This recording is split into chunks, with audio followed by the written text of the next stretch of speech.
Subuh ini kita tidak hanya sekedar sholat, tapi juga kita menyambung tali silaturahim. Saya sampai di Mesir tahun 98. Di sini ada ustadz guru kita, kakak kelas saya yang lebih dulu setahun dari saya. Dia sampai di Mesir 97. Beliau adalah Ustadz Mar Sofwan. Itu kakak kelas saya. Ada yang lebih dulu lagi. Ustadz Mar Sofwan sampai 97, beliau 92. Namanya Ustadz Haruna Hashim. Tapi kalau kami duduk bertiga, wajah dia yang paling muda. Ini doanya belum dia ijazahkan lagi ke kami. Hadir juga bersama kita subuh ini sahabat Ustadz Abdul Somad. Jadi di setiap provinsi itu ada tim. Di antara tim Ustadz Abdul Somad di Kepri, Kepulauan Riau, dari sejak 2013 sampai sekarang, itu namanya Bang Hardi Slamet Hud. Kenal Bapak Ibu orangnya? Nah, jadi kalau nanti ada orang bertanya-tanya, kenapa Ustadz Somad turun gunung sekarang ini? Karena tim sahabat Ustadz Abdul Somad sedang balihonya berserak-serak di Batam. Itulah kenapa saya turun membuat tablik akbar, pertemuan entah kemana-mana sebagai ikhtiar. Jangan nanti Bapak Ibu tidak bisa menjawab kalau ditanya orang, kenapa Ustadz Somad turun ke Batam sekarang? Entah latah-latah aja dia itu sekarang. Ustadz Somad kalau ada tim yang mencalonkan diri, dia pasti turun, karena itu bagian dari dakwah. Karena kalau saya yang ceramah tak sanggup. Saya ke Batam ini setahun cuma 4 hari. Hari Jumat, Sabtu, Ahad, Senin. Setahun sekali cuma saya turun. Tapi kalau ada tim Ustadz Somad itu yang duduk jadi penguasa, insya Allah terbantulah dakwah ini, insya Allah. Itu tujuannya. Saya yang memotivasi. Saya bilang ke Bang Hardi maju jadi gubernur. Kata dia nantilah 2029. Nah, kalau gitu jadi wali kota. Kalau belum sanggup jadi wakil dulu. Nah, ini semua adalah pesan-pesan supaya orang faham kekuasaan ini kalau tidak dipegang, dia akan dipegang orang lain. Jadi Bapak Ibu jamaah mengerti, faham, supaya kita tidak mudah termakan isu yang ada di internet. Jangan mau makan isu, jangan mau makan hoax, karena sampai hari ini kita masih makan nasi. Terserahlah mau makan lontong, mau makan mie, lendir, yang penting jangan makan isu, makan hoax. Yang mau kita bahas subuh ini adalah perjalanan kita berikutnya. Kalau haus, minum. Kalau lapar, makan. Kalau kepanasan, hidupkan kipas, hidupkan AC. Kalau kedinginan, pakai jaket. Selalu ada langkah antisipasi. Nah, yang mau kita hadapi ke depan ini apa? Yang akan kita hadapi nanti adalah yang pertama, sakaratul maut. Apa yang perlu kita siapkan untuk sakaratul maut ini? Banyak orang menghadapi pensiun udah siap. Saya Pak Ustadz untuk pensiun ini udah saya siapkan 100 pintu kos-kosan Pak Ustadz. Banyak betul Pak, baru pintunya aja Pak Ustadz. Yakin betul dia malaikat maut itu datang setelah pensiun. Tidak salah, tak ada salahnya orang yang menyiapkan ruko, menyiapkan kos-kosan. Bagus, tidak salah. Itu ikhtiar. Tapi tak banyak yang mempersiapkan untuk sakaratul maut. Siap-siap untuk pensiun, belum tentu jadi. Belum tentu. Bisa jadi sebelum pensiun sudah mati. Tapi mati ini tidak kita siapkan pun pasti mati. Yang paling pasti dalam hidup ini adalah mati. Apa yang kita siapkan untuk sakratul maut itu? A'udzubillahi minasyaitonir rajim.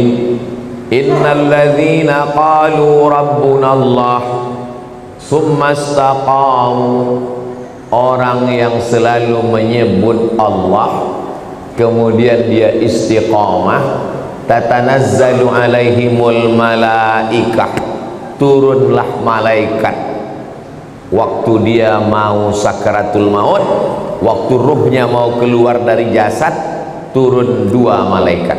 Malaikat yang pertama berbisik, alla takhafu, jangan kau takut. Karena rupanya orang mau mati itu takut. Takut sakaratul maut, takut azab kubur, takut mungkar nakir, takut titian siratal mustaqim, takut hisab, takut neraka, takut. Maka datang malaikat membisikkan, alla takhafu, jangan kau takut. Perasaan yang kedua orang yang sakratul maut itu, wala tahzanu, jangan sedih. Rupanya orang yang mau mati itu perasaannya sedih. Sedih meninggalkan rumah, sedih meninggalkan anak, sedih meninggalkan bini, sedih meninggalkan BPKB, STNK, surat tanah, akte notaris. Sedih. Apa kata malaikat? Wala tahzanu, jangan kau sedih. Takutnya hilang, sedihnya melayang. Waktu itu hatinya kosong. Ketika itu malaikat membisikkan yang ketiga. Apa kata malaikat? Wa abshiru bil jannati allati kuntum tu'adun, berbahagialah engkau mendapatkan surga yang dijanjikan Allah Subhanahu wa ta'ala. Mudah-mudahan kita termasuk yang mati husnul khatimah, insyaallah.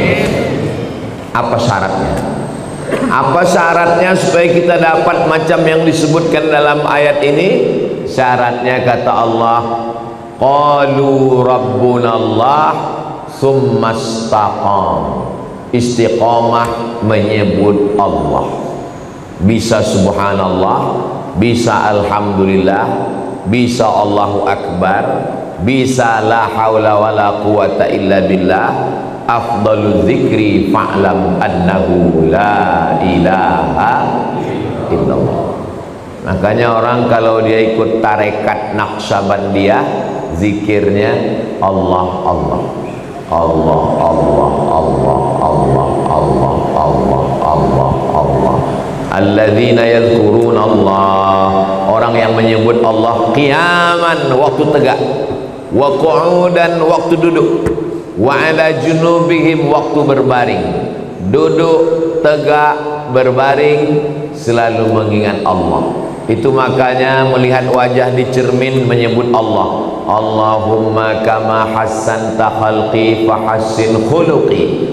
Masuk masjid menyebut Allah. Allahumma ftahli abwaba rahmatik. Keluar masjid menyebut Allah. Allahumma inni as'aluka min fadlik. Masuk ke WC menyebut Allah. Allahumma inni a'udzubika minal khubuthi wal khaba'is. Mau tidur menyebut Allah. Bismika Allahumma ahya. Yang dibaca, mau tertidur dia. Jadi kalau mau husnul khatimah, jangan berhenti menyebut Allah, Allah, Allah, subhanallah, walhamdulillah, la ilaha illallah, wallahu akbar. Macam mana sakitnya mati itu? Nabi Isra Mi'raj berjumpa dengan yang orang sudah mati beribu tahun. Sudah berapa lama kalian mati? Ribuan tahun. Macam mana rasanya mati itu? Macam kambing dikuliti hidup-hidup, macam mata kail pancing ditarik dari kulit yang basah, macam tebasan pedang beratus kali di tempat yang sama. Makanya kita selalu berdoa dalam doa selamat, Allahumma hawwin alaina fi sakaratil maut, ringankan kami waktu sakaratul maut. Tulis di YouTube itu sakratul maut titik, nampak nanti orang yang mati Pembawa acara TV mati, orang sedang pidato mati, yang paling banyak mati orang yang sedang angkat berat, rupanya tak tahan jantung itu mati, orang sedang jogging mati. Nah, jadi mati ini kapan saja bisa terjadi. Apakah orang yang mati semalam itu sehari sebelumnya sadar dia mau mati? Tidak. Tiba-tiba aja datang kematian itu. Wajaa, datang dia sakratul mauti bil haq. Dia datang tiba-tiba. Hari ini kita usap kepala anak yatim, besok pagi kepala anak kita diusap orang sebagai anak yatim. Hari ini saya bicara mati, bisa jadi belum selesai tausiah ini saya sudah mati. Maka jangan pernah takut cerita tentang mati, karena kita semua akan mati. Kita sekarang hidup, resiko hidup adalah mati. Takut hidup, takut mati, jangan hidup. Takut mati, jangan hidup. Takut hidup, mati saja. Karena ketika kita berani menghadapi hidup, berarti kita sudah berani menghadapi mati. Yang kita persiapkan itu adalah mati dengan husnul khatimah, insyaallah. Apa yang sering kita dengar, apa yang sering kita tengok, apa yang sering kita pikirkan, itulah yang akan datang waktu sakaratul maut. Terlentang kita di masjid ini, maka yang kita tengok adalah alhamdulillah, alhamdulillah, alhamdulillahi rabbil alamin. Itu maka kaligrafi ditulis di dinding. Supaya apa? Supaya mata menengok. Kalau bawa mobil dari Makkah ke Madinah, dari Makkah ke Jeddah, di pinggir jalan, subhanallah walhamdulillah la ilaha illallah wallahu akbar. Kenapa di pinggir jalan itu ditulis? Supaya kalau mati husnul khatimah. Beda tempat kita, di pinggir jalan yang tulis iklan es krim sama skincare. Makanya matinya bukan menyebut Allah, kredit. Apa yang sering kita dengar, apa yang sering kita tengok, apa yang sering kita pikirkan, itulah yang akan datang waktu sakaratul maut. Ada orang koma di masjid di Rumah Sakit Cipto Mangunkusumo Jakarta. Koma, belum titik lagi, masih koma, tidak sadar-sadar. Kata dokter, bawa orang ini ke rumah karena sudah tak ada harapan hidup. Ini tinggal menunggu aja lagi. Obat sudah tak ada sampai masanya mati ini nanti. Akhirnya anak istrinya pun dah menyiapkan mau bawa pulang ke rumah. Begitu mau dibawa pulang ke rumah, tiba-tiba duduk dia. Dokter pun terkejut, anak bininya pun terkejut. Kok sadar dia lagi? Akhirnya ditanyalah orang ini, Bapak kan koma. Iya. Di dalam koma itu apa yang Bapak rasakan? Aku tak ingat apa-apa. Terus kenapa tiba-tiba sadar? Tiba-tiba datang Ustadz Somad. Apa kata dia? Ditanyanya saya, kapan kau buat tabligh akbar? Akhirnya saya pun terduduk. Pokoknya nanti kita buat tabligh akbar di kampung. Akhirnya dibuatnya lah acara di tepi Danau Maninjau. Nama acaranya Pulang Basamo. Akhirnya saya datangi bapak ini, dia dari Jakarta. Apa betul bapak koma di Rumah Sakit Cipto Mangunkusumo? Betul Pak Ustaz. Terus dalam koma itu apa yang bapak rasakan? Tiba-tiba Ustaz datang bertanya ke saya, kapan tabligh akbar? Itulah saya terduduk sadar tuh Pak Ustaz. Lama saya menung. Jangan-jangan aku ini udah wali. Dua gendangnya, kalau tak wali murid, wali kelas. Saya ini orangnya rasional. Saya selalu penasaran, kenapa bisa saya datang ke dalam komanya itu. Lalu saya tanya dia, Bapak kalau pagi apa yang Bapak lakukan? Saya hidupkan handphone, saya dengar tonton YouTube Ustaz. Oh. Kalau Bapak sampai di tempat kerja, apa yang Bapak lakukan? Kalau sedang kosong saya tonton lagi YouTube, Ustaz. Kalau bapak mau tidur malam, apa yang bapak lakukan? Sebelum saya tidur, yang terakhir saya tonton adalah YouTube, Ustaz. Baru saya paham. Apa yang selalu ditonton, itulah yang dibawa ke alam bawah sadar, itulah yang datang waktu tidur dan waktu koma, dan itu juga yang datang waktu husnul khatimah, insyaallah. Rasional, masuk akal. Tanyalah sama pakar-pakar psikologi, kenapa bisa itu yang terbawa-bawa. Makanya bapak-bapak pikirkan yang bagus-bagus aja, jangan pikirkan yang waktu SMP SMA dulu. Mau dia mengigau terbawa ke malam, tiba-tiba udah sambal belacan aja di muka. Maka saudaraku yang dimuliakan Allah subhanahu wa ta'ala, kalau yang kita pikirkan itu adalah akhirat, yang kita pikirkan itu adalah nama Allah, maka insya Allah kita semua mati dalam keadaan husnul khatimah. Nah, ruh kita keluar dari hembusan. Makanya orang yang mati itu biji matanya terbuka. Semua orang yang mati biji matanya terbuka. Apa yang ditengok waktu mata terbuka? Yang ditengok itu adalah ruh keluar dari mulut dan hidung. Dulu ruh itu masuk ke dalam jasad ini dihembuskan. Wa nafakhtu fihi min ruhi, aku hembuskan ruh. Raha ya ruhu, pergi berhembus. Ruh itu artinya pergi dan datang berhembus. Maka waktu datangnya berembus, perginya pun berembus. Ruh itu berjalan dari mulai ujung kaki sampai ke betis, naik ke lutut, naik ke paha, naik ke pinggang, terasa dingin, sejuk di kaki. Kalau ada bapak ibu yang udah merasa agak sejuk di kaki, tak lama lagi itu. Naik dia ke atas, naik dia ke atas, naik dia ke atas, keluar dia dari mulut, biji mata menengok ruh itu keluar. Maka datang orang lain memejamkan mata kita. Bismillah wa ala millati Rasulillah, inna lillah wa inna ilaihi raji'un. Menggerakkan tangan ringan, menggerakkan lidah ringan. Yang paling ringan adalah menggerakkan kelopak mata. Inilah yang paling ringan. Tapi waktu kita sakratul maut, jangankan menggerakkan tangan, jangankan menggerakkan bibir, menggerakkan kelopak mata pun tak bisa. Terbuka. Bini yang katanya buah hati belayan jiwa pun takut memejamkan biji mata kita.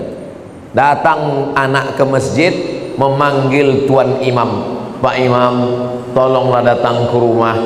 Ayah kami matanya tak tertutup-tutup dari tadi malam. Baiknya imam, padahal orang ini tak pernah datang ke masjid. Makanya masyarakat sini yang tak pernah datang ke masjidlah kalian. Untuk apa Ustaz sampaikan ini? Bukan orang ini datang, kirimkan video ini ke dia. Jangan sampai nanti akhirnya tuan imam yang datang ke rumah dia hanya untuk menutupkan kelopak matanya, dan akhirnya jenazahnya dibawa juga ke masjid. Seumur hidup ke masjid cuma 2 kali. Yang pertama akad nikah, yang kedua inna lillah. Mudah-mudahan kita istiqomah menghidupkan masjid ini insyaallah. Lalu kemudian setelah ditutupkan, kita pun ruh keluar dari jasad.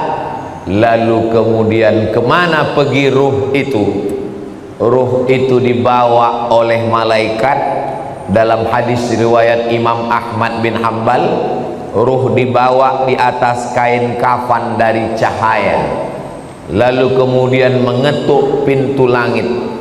Lalu kemudian malaikat yang menjaga pintu langit menengok ruh. Apa kata malaikat penjaga pintu langit? Inilah orang yang amalnya kami tengok 2 kali sehari. Habis subuh, malaikat yang menjaga di waktu malam datang membawa amal dia. Habis maghrib, malaikat yang menjaga di waktu siang datang membawa amal dia. Amalnya kami tengok 2 kali sehari, tapi orangnya baru ini kami jumpa. Itulah makna orang yang dirindukan oleh para malaikat. Kam min masyhurin fil ardi walam yakun ma'rufan fis sama. Berapa banyak orang yang masyhur di bumi, viral, tapi malaikat di langit tak pernah kenal dengan dia. Tapi berapa banyak orang yang di dunia tak viral, tak dikenal orang, tak punya akun Facebook, Twitter, WhatsApp, tapi malaikat-malaikat penjaga pintu langit sudah lama merindukan dia, karena malaikat selalu membawa amal-amal dia. Mudah-mudahan amal-amal kita termasuk yang selalu lalu lalang di lalu lintas langit, dan orangnya masih di bumi, masyhur di bumi, masyhur juga di langit. Tak perlu masyhur di bumi, yang penting masyhur di antara malaikat penjaga pintu langit, insyaallah. Amin ya rabbal. Ini malaikat yang ikut sholat subuh bersama kita ini, habis itu dia bawa amal kita, lalu malaikat penjaga pintu langit menengok. Oh, amal si fulan tahajud tadi malam, amal si fulan sholat sunat hajat tadi malam, amal si fulan berzikir tadi malam, amal si fulan sholat subuh berjamaah. Amalnya ditengok malaikat tiap hari, tapi orangnya masih berjalan di atas muka bumi, sampai akhirnya kita pun mati, lalu ruh itu dibawa oleh para malaikat. Kenapa ada orang yang waktu penutup mukanya dibuka tersenyum? Kata Ustaz Somad, mati itu sakit. Kenapa ada orang yang mati tersenyum? Karena sebelum dia mati, malaikat mengepakkan sayapnya, lalu di sayap itu dia sudah menengok tempatnya di surga. Begitu nampaknya tempatnya di surga, tersenyum dia. Saat dia tersenyum itulah malaikat mencabut nyawanya. Maka ada yang mengalahkan sakit. Yang mengalahkan sakit adalah menengok tempat di surga. Mudah-mudahan kita termasuk orang yang menengok tempat kita sebelum kita mati. Ustaz Somad sudah pernah menengok tempat Ustaz di surga. Saya jangankan menengok tempat di surga, menengok tempat parkir mobil pagi ini pun tak tahu saya. Karena menengok tempat di surga itu nanti ketika kita mau sakratul maut. Masa iya Pak Ustadz, sakitnya mati bisa dikalahkan? Itu logikanya begini, rasionalnya begini. Ibu habis melahirkan anak, sobek dagingnya, mohon maaf, sakit. Tak usah saya ceritakan sakitnya. Nanti kalau saya ceritakan ibu-ibu, alah macam pernah aja Ustadz itu. Ibu sedang terbujur sekarang di rumah sakit, baru saja disobek dokter kulitnya, koyak mengeluarkan bayi. Tak lama kemudian datang bidan membawakan bayi, lalu ibu pun menggendong anak itu. Ibu senyum atau tidak? Senyum. Yang saya tanya, sakit atau tak sakit? Inilah hebatnya ibu yang saya tanya, bisa pula bapak itu merasakan sakit. Kan memang cinta sejati lah orang. Ibu itu baru saja melahirkan anak, nyawa taruhannya, koyak dagingnya, tapi menengok anak tersenyum dia. Begitulah mati itu, sakit, tapi sakitnya kalah. Kenapa? Karena menengok tempat di surga, ditunjukkan Allah. Itu salah satu tanda husnul khatimah. Orang yang husnul khatimah itu irqul jabin. Irqul jabin, berkeringat jabin di atas kening atasnya. Kenapa? Kenapa orang yang mati husnul khatimah itu berkeringat di atas jabin ini? Karena malu. Biasanya orang kalau malu kan merah wajahnya karena tersipu malu. Maka orang yang meninggal menengok tempatnya di surga, malu dia karena amalnya tak seberapa. Aku amalku rasanya tak seberapa, kenapa besar kali balasan yang kau kasih ya Allah. Maka salah satu tandanya adalah irqul jabin, keluar macam keringat kecil di atas. Tapi jangan pula gara-gara ini biar supaya suami ibu disangka husnul khatimah, begitu mati langsung semprotkan air ke keningnya. Itu tak usah dibuat-buat, serahkan aja kepada Allah Subhanahu wa ta'ala. Ini yang saya sampaikan ini menurut hadis-hadis yang sahih, supaya kita bersiap-siap maka jangan lupa berzikir. Zikir ini banyak kali Pak Ustadz. Kata guru saya Syekh Umar Al-Ma'ruf Ali, dia keturunan dari Syekh Muhammad Tayyib. Syekh Muhammad Tayyib ini murid langsung dari Syekh Muhammad bin Abdul Karim Samman dari Madinah. Kata dia, Abdul Somad, kalau kau payah memilih-milih zikir yang banyak, kau amalkan aja 3. Yang pertama istighfar, yang kedua solawat, yang ketiga la ilaha illallah. Istighfar itu membersihkan cawannya. Ini cawan kotor, kalau dituang air zam-zam ikut jadi kotor. Bersihkan dulu, membersihkan cawannya dengan istighfar. Astaghfirullahaladzim, astaghfirullahaladzim, astaghfirullahaladzim, astaghfirullahaladzim, astaghfirullahaladzim. Bisa 100 bagus, bisa 200 bagus, bisa 1000 bagus. Setelah istighfar, baru kemudian wangikan dia, harum semerbak. Mewangikannya itu salawat. Allahumma salli ala Sayyidina Muhammad wa ala ali Sayyidina Muhammad. Allahumma salli ala Sayyidina Muhammad wa ala ali Sayyidina Muhammad. Setelah dia wangi, barulah kau tuangkan air. Airnya itu adalah afdhalul dzikri fa'lam annahu la ilaha illallah. Ini masalah zikir ini, jangan karena mau ngejar cepat lalu bunyinya tak jelas.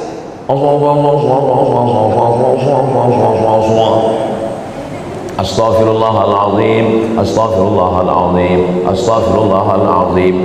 Ada orang beristighfar pakai lagu. Astaghfirullah Rabbal baraya. Bagus, tak salah. Ada orang istighfar pakai suara. Astaghfirullahaladzim, astaghfirullahaladzim, astaghfirullahaladzim. Bagus. Saya Pak Ustadz lebih khusyuk kalau dalam hati. Bagus. Masalah berzikir ini, zikir kuat bagus.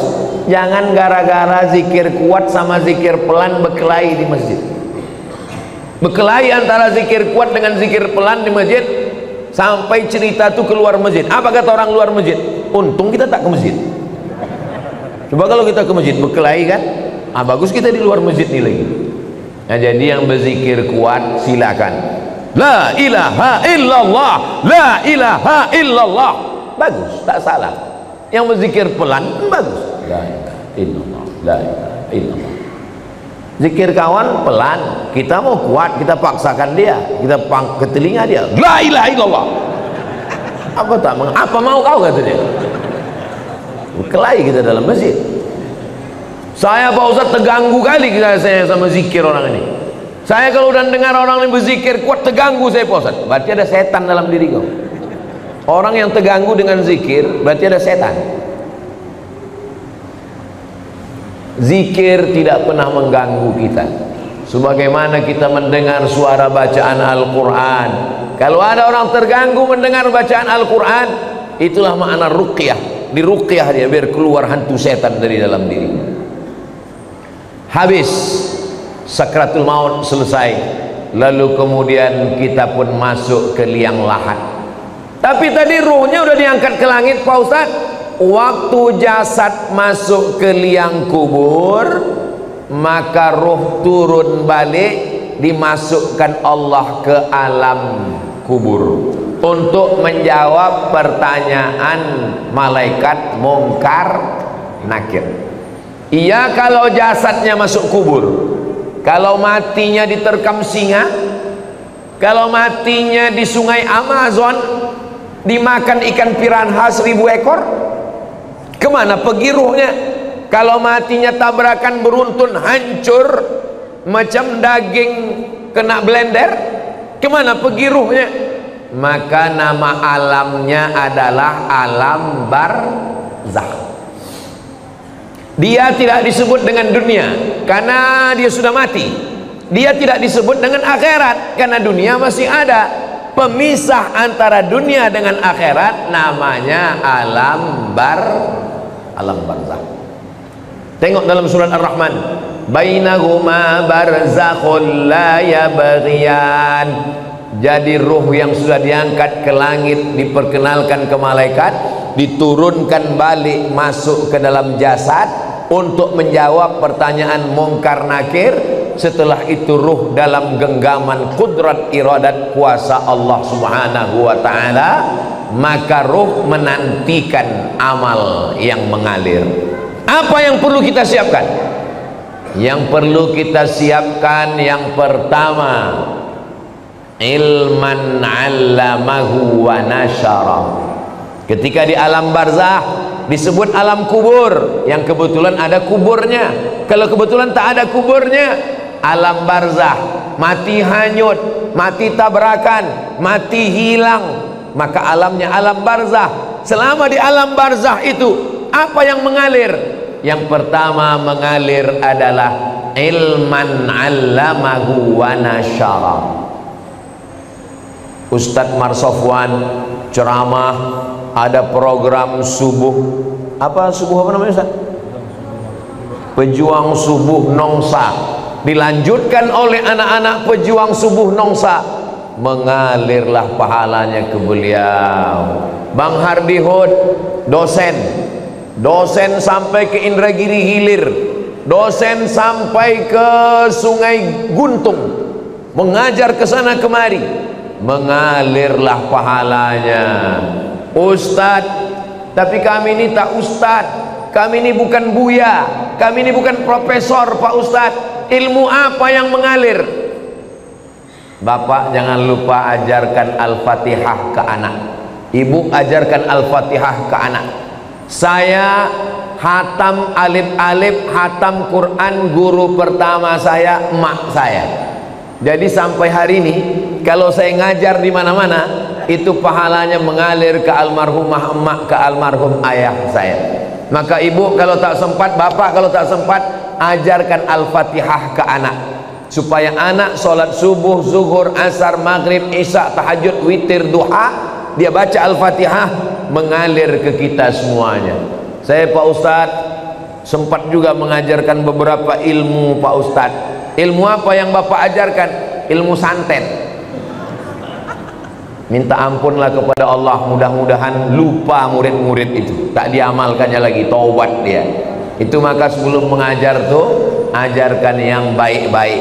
Saya berharap ceramah ke sana kemari, mudah-mudahan ini diamalkan jamaah, mengalir ke alam barzah saya insyaallah. Amin.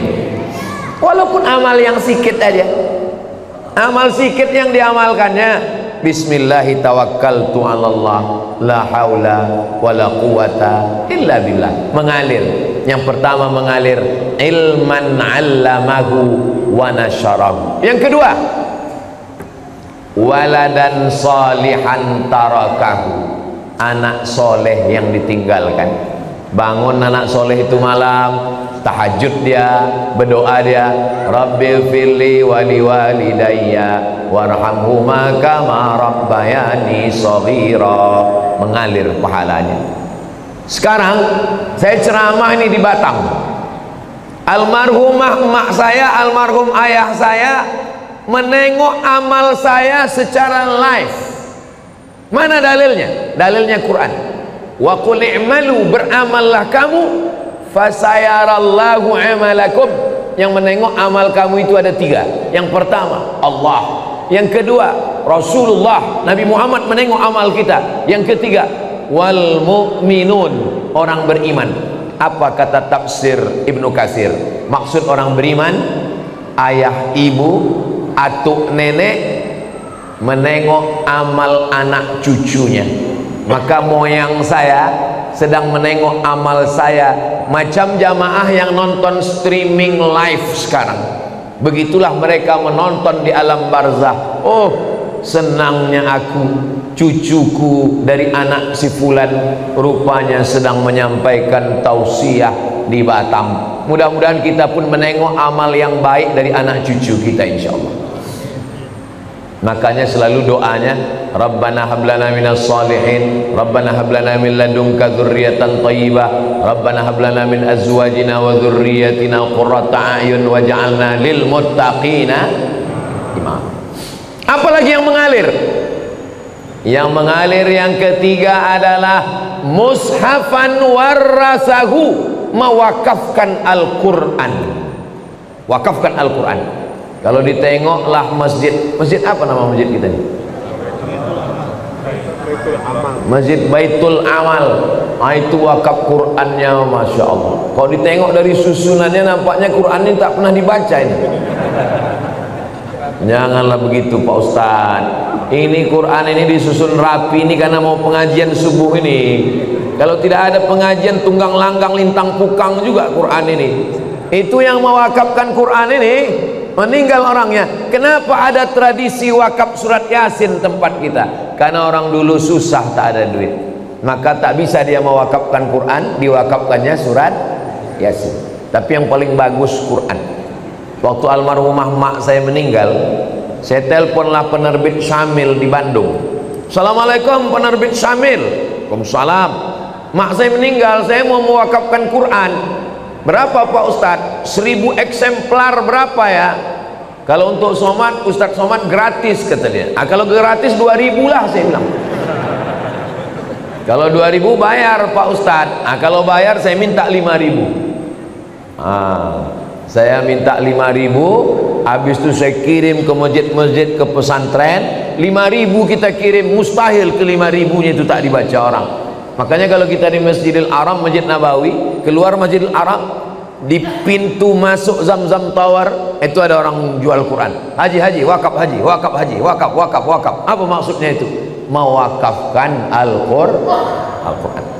Tapi kata ulama, bukan cuma wakaf Quran, wakaf kitab fikih, wakaf kitab agama, wakaf kitab Riyadhus Shalihin, wakaf kitab, itu juga sampai kepada Allah, sampai disampaikan Allah kepada kita. Maka baca Quran ini supaya mengalir kepada orang yang mewakafkannya, insyaallah. Yang keempat, apalagi yang mengalir? Masjidan banahu, membangun masjid. Siapa yang mewakafkan tanah ini, yang mewakafkan masjid ini? Tak bisa saya membangun masjid utuh, satu masjid Pak Ustadz. Tak bisa membangun satu utuh masjid, isi aja kantong-kantong tua. Itu yang mengisi kantong tuh, itu mengalir tuh. Yang tak mengisi, innalillah lah kalian. Duit yang disimpan di bank, ditabung 3 miliar, mati kita, Bapak. Kalau duit kita 3 miliar, mati kita, itu mereka udah siap itu memakai. Yang mendapat warisan siapa? Istri dapat 1/4 kalau tak ada anak. Kalau ada anak 1/8. Anak laki-laki dapat 2 kali bagian anak perempuan. Habis. Mereka menunggu kita cuma 4 bulan 10 hari. Habis 4 bulan 10 hari, dia pun dipinang oleh brownies, berondong manis. Tapi duit yang dimasukkan ke kresek, ke kotak, inilah yang akan mengalir. Mohon maaf jangan tersinggung dengan cakap saya tadi. Maksud saya yang memasukkan duit secara cash. Tapi jamaah Masjid Baitul Amal ini banyak juga tidak langsung masuk duit karena mereka pakai transfer banking. Jadi dia langsung tit. Habis terkirim baru dia menangis. Kalau ditanya, kok menangis kenapa? Teringat ceramah Ustaz Somad tadi? Tidak, salah ketik aku tadi. Rencana aku mau ngetik nolnya 5, rupanya terketik 6 pula.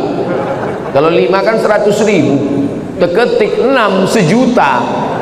Padahal kalau mati tabungan ada 100 juta, yang terkirim 1 juta, mati yang dibawa yang 1 juta atau yang 99? Yang 1 juta itulah yang menolong. Itu kalau terketik 1 juta. Kalau termasukkan 2.000, sedang parkir aja sekarang udah 3.000, kencing 5.000.